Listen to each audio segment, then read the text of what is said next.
Hey everyone, welcome back to Life Abroad Insight, the channel where we tackle the highs, lows, and realities of living in a new country. Today, we are diving into a topic that has been heated on social media lately. Why do some people rant about not finding jobs in Canada when jobs are available if you are willing to adapt and start somewhere?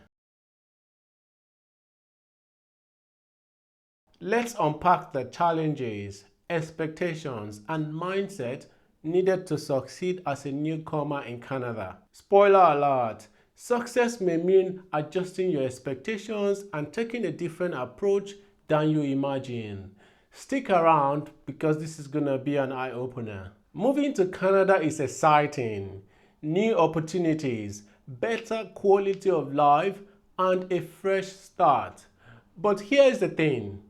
Starting over is not always glamorous. One of the biggest challenges many newcomers face is finding a job. Now, don't get me wrong, Canada has jobs. The issue, sometimes expectations don't align with reality. Many newcomers are looking for white-collar jobs in their fields. But here is the harsh truth. Breaking into your dream job right away can be challenging. Why? Because you are competing with people who already understand the Canadian work culture, have local experience and networks. The truth is, the reality of settling in Canada is not easy because there's a lot to deal with. First of all, you have to deal with the weather. You have to deal with landlord referencing. I mean, you're a newcomer in Canada. Most landlords or letting agents would probably request for landlord reference and also a deposit. So some people will say, oh, you have to pay like 2 months rent, the first month and the last month. So you have to deal with that first. You have to deal with the lifestyle also. I mean, where you're coming from is totally different from Canada. So you also have that to deal with whilst you're also trying to settle in. And sometimes finding the right jobs, you still have to consider retraining yourself because most employers in Canada are most comfortable with hiring people with Canadian experience or Canadian education. I'm not saying you should go back to the university or go and study masters because you want to find the right fit jobs. All I'm saying is you can consider doing a certification course, I beg your pardon. It can be a 1 month to 3 month course, depending, because again, before you settle in, there's a lot that you have to put in place. You have to talk about your accommodation.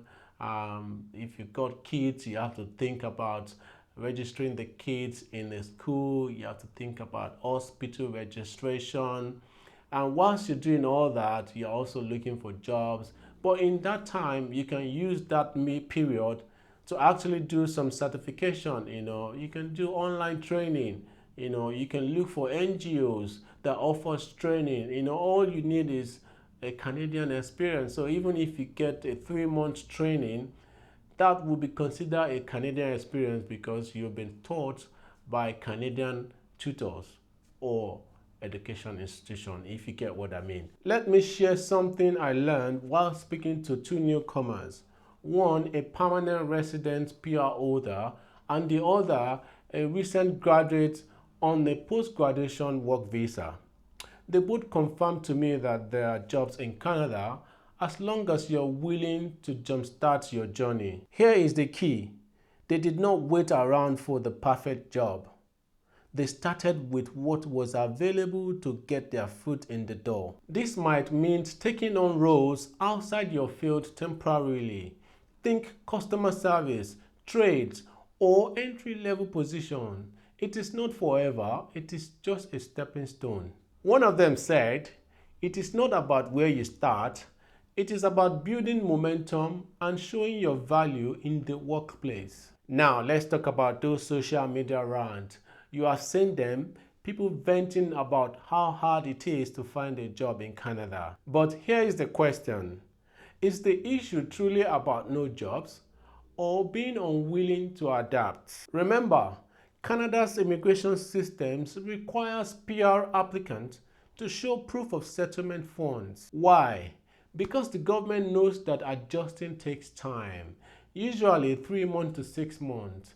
Those funds are meant to take care of your basics while you stabilize. So, instead of venting, ask yourself, am I being realistic about my starting point? Have I explored all industries, even those outside my field? Am I open to learning about Canadian work culture? Rants may feel cathartic, but they don't change your situation. Action does. Now, let's flip the script. Some people complain about Canada, but have they ever considered returning to their home country or where they migrated from? If life was great there, what was the point of moving? This is not to sound harsh, it is about perspective. Many people move for better opportunities, safety, or quality of life, but those benefits comes with challenges, and adapting is part of the process.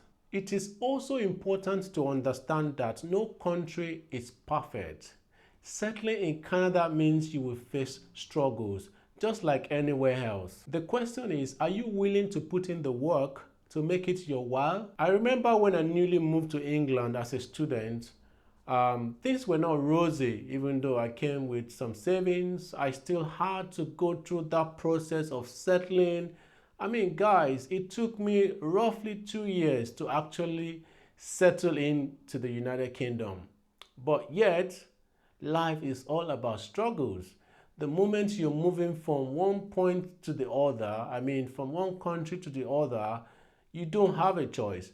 You will start all over again. There's no starting from where you stop from country A that you left to Canada.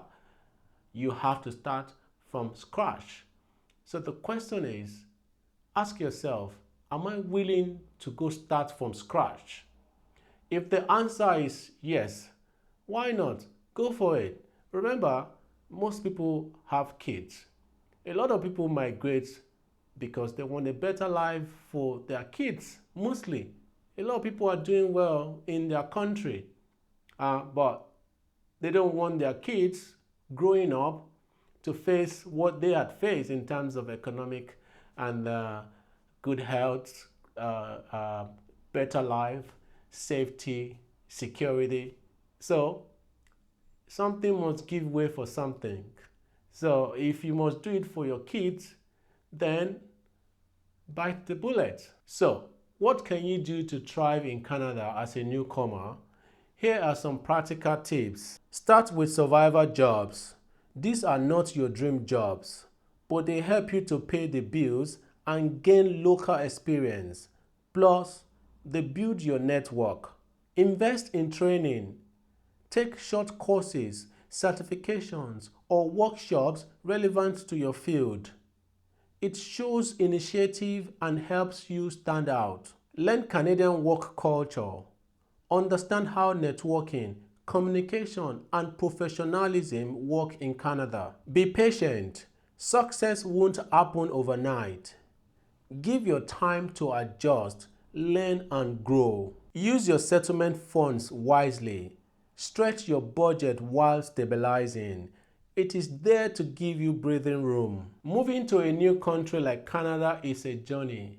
Yes, it comes with its own challenges, but it is also an incredible opportunity to reinvent yourself. Instead of focusing on what is not working, focus on what you can do to improve your situation. Be flexible, stay motivated, and take action. And remember, success is not about where you start. It is about where you are headed. Thanks for tuning in to Life Abroad Insight. If you found this video helpful, give it a thumbs up, subscribe, and share it with someone who might like to see this. Let's keep the conversation going in the comments. I am your host, Samuel Agbaje. See you next time.